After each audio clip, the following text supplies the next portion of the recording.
Ravi de vous retrouver, chers téléspectateurs, et bienvenue dans cette nouvelle édition, dans votre émission hebdomadaire. Attache d'encre, votre fenêtre sur le monde culturel, votre fenêtre sur les dernières productions qui sont apparues sur la scène égyptienne. Donc très vite, nous allons aujourd'hui un rendez-vous très important avec cette œuvre intitulée « La loi de la liberté de la presse ».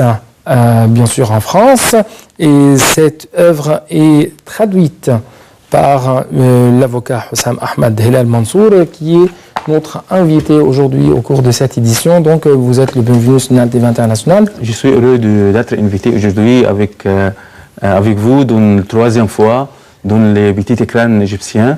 Merci beaucoup pour ce compliment, et très vite, vous venez de traduire une œuvre très importante, une œuvre très critique et qui touche la question de la liberté de la presse, à quel point le pouvoir peut limiter dans certains événements, dans certains cas, la liberté de la presse, et qu'est-ce que ça veut dire un journaliste, le rôle du syndicat. Donc ce sont des questions très importantes dont on va discuter durant les prochaines minutes. Mais premièrement, permettez-moi de vous poser cette question: comment la liberté d'expression est conçue du point de vue de la loi française? Premièrement, la conception de la liberté d'expression paraître en France à la suite de la révolution de 1789. Oui. Les révolutionnistes français à cette époque rédigeaient la Déclaration des droits de l'homme et des citoyens. Oui. Dans l'article 11 de cette déclaration, oui, affirmait de la liberté d'expression et de communication des pensées, mais les garanties des journalistes et des journalistes et de tous citoyens de penser et de communiquer les opinions, soit politiques, sociales, culturelles, comme ça. Oui. Et donc, d'après vous, il y a une certaine évolution en ce qui concerne la conception de la liberté de la presse du point de vue historique, n'est-ce pas? Oui. Après la révolution de 1789, la liberté d'expression passe d'une étape soit baissée, soit augmentée, mais pendant 14 constitutions. Oui. Françaises, bien sûr. Ah oui, rédigées en France de 1791 jusqu'à 1958, les Français peuvent aggraver et fonder leur liberté d'expression. Mais cette expression pendant les années de 200 années est limitée. C'est pas sans limite, sans frontières. Mais la liberté d'expression en France, c'est une liberté limitée.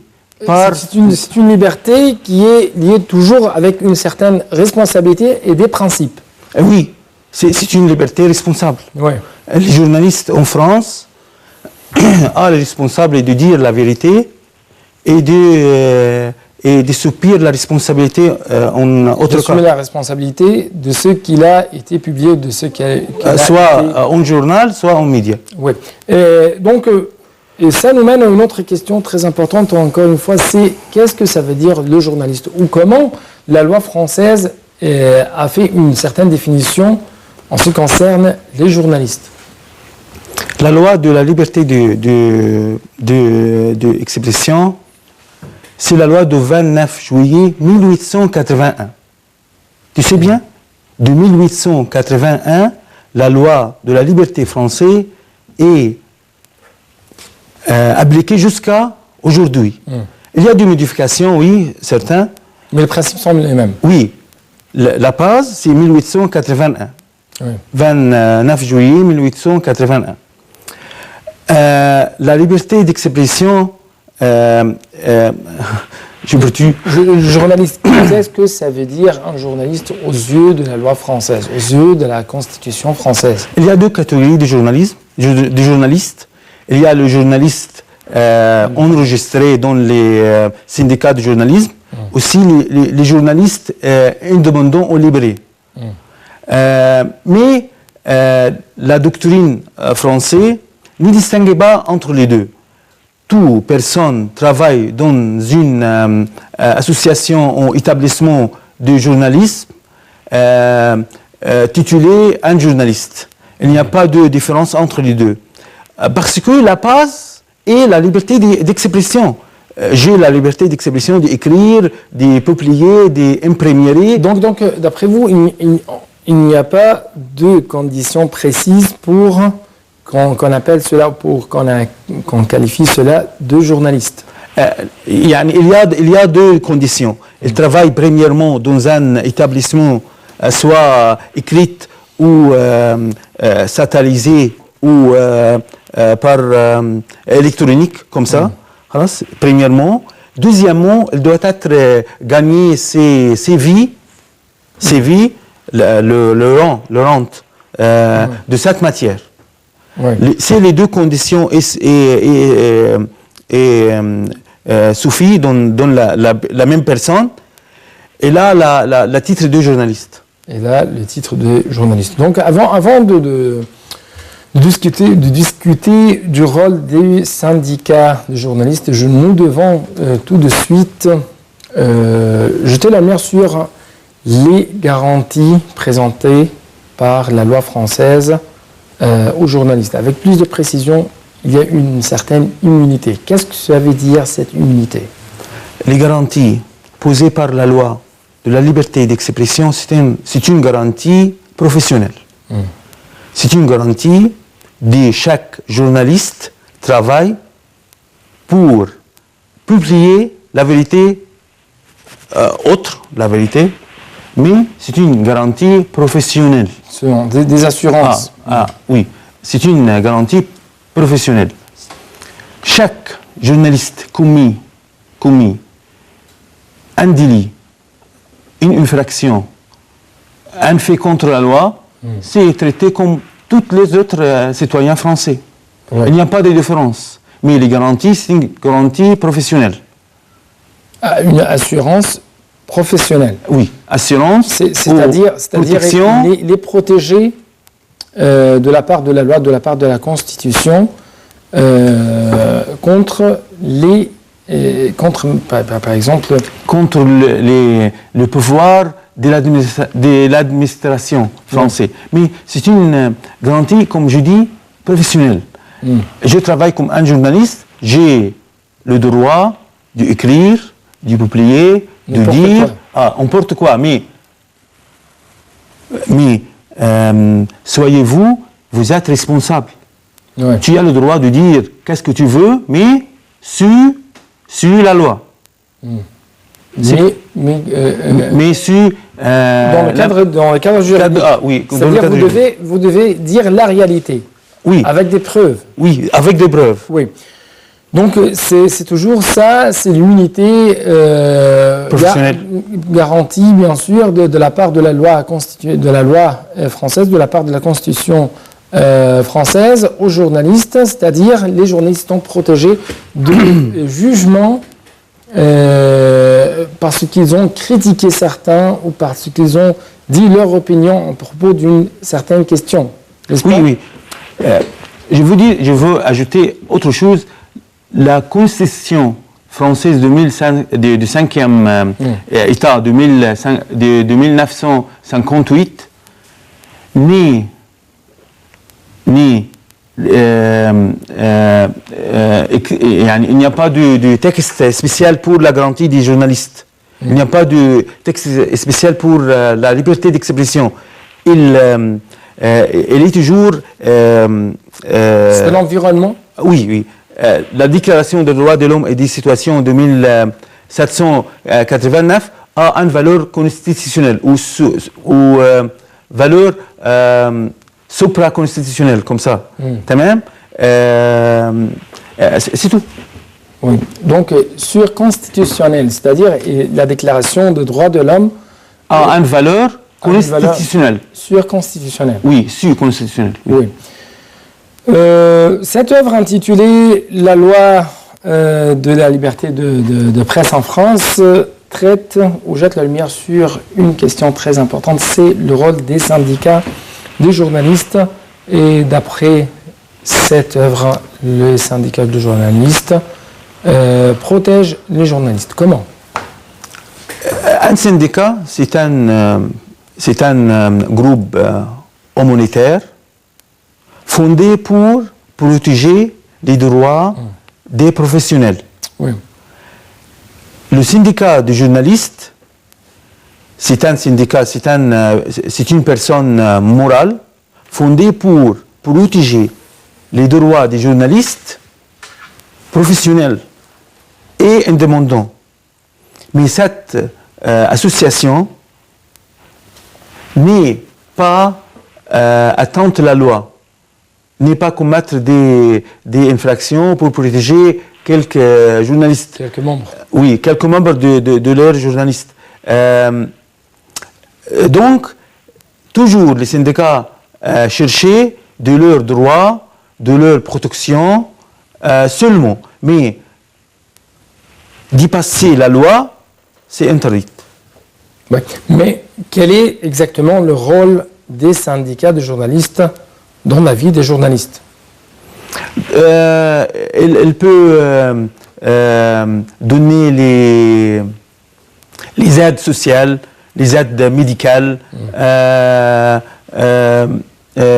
faciliter leur travail dans les... Protéger la profession. Oui, comme ça, mais protection professionnelle, seulement. Protection professionnelle. Seulement. Donc, ici, nous devons passer à un autre sujet ou un autre point très important traité dans cette œuvre, c'est les crimes et les délits en matière de presse et en matière de publication, commis bien sûr de la part des journalistes. Quels sont ces délits ou ces crimes? Le quatrième partie de cette loi... cette loi de la presse. Loi de la presse, oui, française, est spécialisée pour les infractions commises par les journalistes. Dans cette partie, le législateur français présentait les infractions peut-être commises par un journaliste.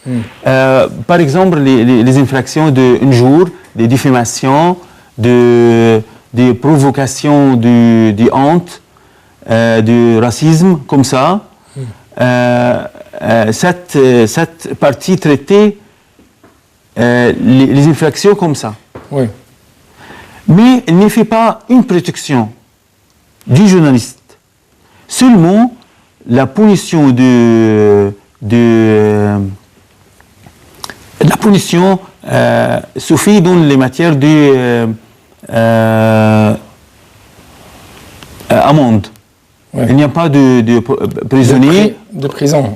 Il n'y a pas de prison, seulement les amendes. Donc ces crimes et ces délits sont amendés seulement. Amendés seulement. Ouais. Mais dans les cas de recommettre, le législateur approfondit la punition des prisonniers. Oui. Donc, dans un deuxième cas de délit ou de crime, les journalistes dans le cas de récidive. sont emprisonnés. Dans le cas de récidive. Récidive. Oui. Oui. Nous devons ici passer un peu en Égypte pour parler de la liberté d'expression ou même de la liberté de la presse aux yeux de la loi, aux yeux de la constitution égyptienne de 2014. Oui. N'est-ce pas?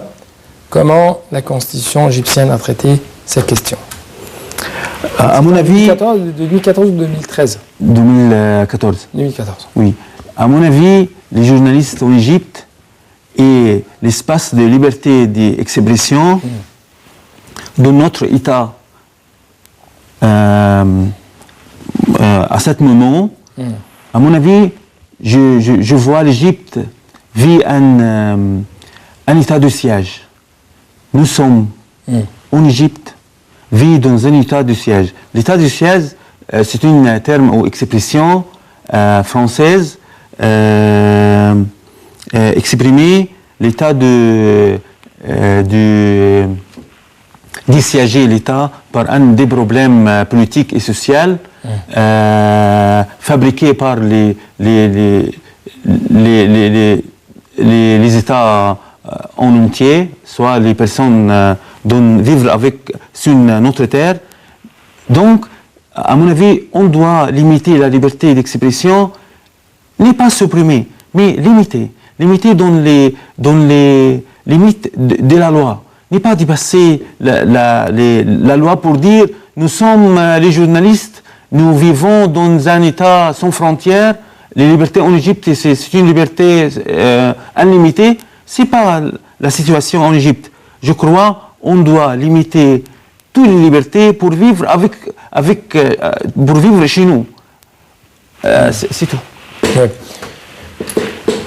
Donc, vous trouvez qu'il y a une certaine différence entre la liberté d'expression en France et la liberté d'expression aussi en Égypte, ou la liberté de la presse là-bas et ici? Si un journaliste égyptien travaille en France, il va connaître la vérité. La vérité, la liberté d'expression en France, c'est une liberté limitée par la loi. Pourquoi nous sommes en Égypte, veulent vivre hors la loi? C'est pas la synonyme de la liberté. La liberté, c'est le respect des autres. Et il y a aussi une certaine intransigeance de la part des institutions de la part des institutions journalistiques. Là-bas en France, le cas ou l'exemple connu, c'est il y avait une correspondante ou une journaliste ici et qui a présenté sa démission après qu'elle a refusé de parler de l'Égypte d'une certaine manière, d'une certaine mauvaise manière, après le crash du vol d'Égyptair en Grèce. Quelques jours passés. Oui, quelques jours passés. Donc, c'est toujours, il y a une certaine intransigeance de la part des institutions journalistiques là-bas. Ils essayent de mettre des lignes à ne pas rater ou à ne pas franchir. Tu sais, l'interdiction de publication, c'est le principe en France. On ne doit pas donner l'ordre pour interdire la publication dans quelle affaire. Mais permettez-moi ici encore une fois pourquoi plusieurs journalistes essaient de chanter la liberté d'expression, la liberté de la presse garantie ou assurée là-bas en France ou en Europe tout entière, ou même en Amérique. En Amérique et tout le monde occidentaux, tous les États occidentaux, soit en Europe ou en Amérique, on doit respecter Libère. À mon avis, je vois Monsieur le Président comme un bon père de la famille. Le bon père de la famille, c'est une théorie française. Il parle le président comme un père, mais qui cherche toujours les droits, les obligations, les richesses. Mais nous sommes pauvres, nous sommes imitables pauvres, nous sommes pauvres en pensée, pauvres en richesse, pauvres en argent. L'homme, Monsieur le Président, l'homme cherche toujours de notre confortabilité. Il travaille ici, là, bas, comme ça. Mais les peuples ne connaissent pas, nous sommes en état de siège, nous sommes en crise, nous sommes en problème. Donc vous trouvez qu'il y a certaines priorités? Oui, les priorités de l'établissement. Il dit comme ça, le président dit, je garantis le maintien de l'établissement, l'Égypte, jusqu'à la fin de mon présidence. Et après, à la suite de cette fin, mais autres personnes complétaient le développement. Mais l'homme, le président, M. Sisi, cherche toujours l'établissement, le maintien de l'Égypte. C'est important. Quelle liberté sauvegarde de l'Égypte. Oui, sauvegarder l'Égypte. Sauvegarder l'Égypte. Mais vous venez de susciter un principe que vous venez de dire tout à fait né en France, c'est la théorie du bon père de la famille. Qu'est-ce que ça veut dire, le bon père de la famille? Alors que Ici, par exemple, on essaie toujours de dire non, le président n'est pas notre père. N'importe quel président, on ne parle pas d'une certaine personne. Tu sais bien, la République française aujourd'hui appelée le 5e République. Le 4e République, c'est la République établie à la fin de la Deuxième Guerre mondiale. De 1946, tombé, le 4e République tombé en 1958. Ouais.